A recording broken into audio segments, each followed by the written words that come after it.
बचपन में हम दादी नानी की कहानियां सुनकर काफी कुछ सीखते थे। उन कहानियों में हम खुद को जोड़ कभी राजा या कभी रानी बन जाते थे। आज फिर हम आपको हमारी कहानियों के माध्यम से मोहब्बत की उन गलियों में ले जाने का प्रयत्न कर रहे हैं जहां आप फिर से इमोशनल हो जाएंगे। कविता अपने माता पिता की बहुत लाडली थी। 3 बड़े भाइयों की बहन थी। कोई भी चीज मांगने पर उसी वक्त सामने हाजिर हो जाती। पूरे घर में रौब था उसका। पूरे परिवार और नौकरों पर राजकुमारी की तरह हुक्म चलाती थी कविता। स्कूल में भी पूरा रौब था उसका। बड़े घर की लाडली जो थी वह। ऐसे ही उसने कॉलेज में दाखिला लिया। उसके ठाट बाट, बड़ी गाड़ी में आना जाना, हर दिन नया फैशन देखकर हर कोई उससे दोस्ती करना चाहता था। थोड़े ही दिनों में उसके बहुत से दोस्त बन गए। पूरे कॉलेज में उसकी अपनी ही एक पहचान थी। इन दिनों उसके घर एक रिश्ता आया। खानदानी लोग थे और पापा की पुरानी जान पहचान थी उनके साथ।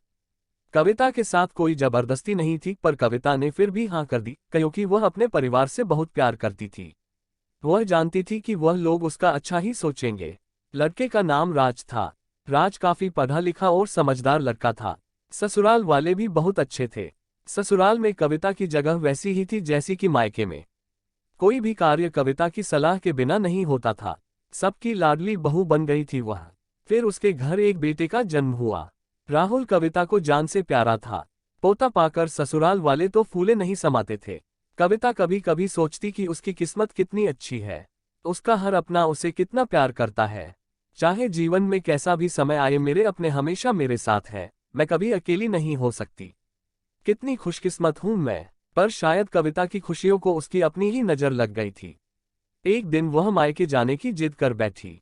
राज को बहुत काम था, लेकिन वह फिर भी उसे ले गया। रास्ते में उनकी गाड़ी अन्य गाड़ी से टकरा गई। कविता, राज और राहुल बहुत बुरी तरह से जख्मी हो गए। काफी दिनों के इलाज के बाद राज और राहुल तो ठीक हो गए, लेकिन कविता पूरी तरह ठीक ना हो सकी। सर पर चोट लगने के कारण वह अपनी आंखों की रोशनी खो बैठी। अब कविता की किस्मत जैसे उल्टे पांव चलने लगी। मायके वाले कुछ दिनों तक उसे मिलने आते रहे, फिर कभी कभार फोन ही करके पूछ लेते कि अब कैसी हो। धीरे धीरे ये सिलसिला भी कम हो गया। ससुराल वालों की सहानुभूति भी कम होने लगी। घर में किसी को पास बैठने के लिए कहती तो जवाब मिलता, बहुत काम है, अब तुम भी हाथ नहीं बंटा सकती। राज भी चिचिड़ा हो गया था। बस राहुल ही था उसके साथ, जिसके साथ हंसते खेलते उसका वक्त गुजरता। एक दिन कविता के हाथ से कुछ सामान गिर गया, जिसकी वजह से राहुल को हल्की सी चोट लग गई। कविता के सास ससुर ने राहुल को उससे अलग कर दिया कि कहीं उसके न देखने की वजह से बच्चे का कोई नुकसान ना हो जाए। कविता अंदर से टूट चुकी थी। एक दिन उसने सबके सामने मायके जाने की इच्छा रखी तो राज उसे तुरंत मायके छोड़ आया, जैसे कि वह भी यही चाहता था। लेकिन राहुल को उसके साथ नहीं भेजा गया। कविता कभी राहुल से दूर नहीं रही थी, पर अपनी कमी के कारण उसने ज्यादा बहस नहीं की।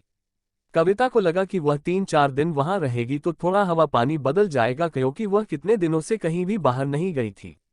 घर वाले भी इतने दिनों बाद उसे देखकर कितने खुश होंगे। कविता के घर पहुंचने पर सब लोग बहुत खुश हुए। खाने में सब कुछ कविता की पसंद का ही बना था। उसने अपने मम्मी पापा और भाई भाभीियों से दिल खोलकर बातें की। उनके छोटे छोटे बच्चे भी बुआ के साथ घुल मिल गए थे। रात को सोने के वक्त जब वह कपड़े बदलने लगी तो उसे पता चला कि उसका बैग तो बहुत भरा हुआ था। वह सब समझ गई। वह बहुत उदास हो गई। कुछ दिनों तक तो सब ठीक रहा, फिर जैसे सब बदलने लगा। सबका व्यवहार बदल रहा था। वह लोग जैसे थक चुके थे उससे। सब लोग घूमा फिरा कर पूछने लगे कि राज कब आ रहा है उसे ले जाने। वह बहाना बना देती, जबकि वह जानती थी कि उस घर में अब उसके लिए कोई जगह नहीं। कविता से चलते वक्त कुछ ना कुछ नुकसान हो जाता। थोड़ी बहुत टोकाटाकी उसे सुनाई देती। वह टाल देती। एक दिन उसके हाथ से लगकर एक कीमती फूलदान टूट गया। छोटी भाभी ने बहुत हंगामा मचाया। कविता के माता पिता रोज रोज के झमेलों से तंग आ गए थे। उन्होंने राज को खुद से फोन कर दिया। राज कविता को अपने घर ले गया। कविता को अपने परिवार वालों से ये उम्मीद न थी। जिस कविता के कहे बिना घर में एक पत्ता भी नहीं हिलता था, उस घर के लिए वह बोझ बन चुकी थी। राज के साथ ससुराल आते वक्त वह बहुत खुश थी, क्योंकि वह अपने घर जा रही थी, अपने जिगर के टुकड़े राहुल के पास। परंतु ये खुशी भी कुछ पल की ही थी। सारा बंदोबस्त पहले ही किया हुआ था। कविता को सीधे ऊपर वाले कमरे में पहुंचा दिया गया। राहुल से दूर रहने की सख्त चेतावनी दी गई।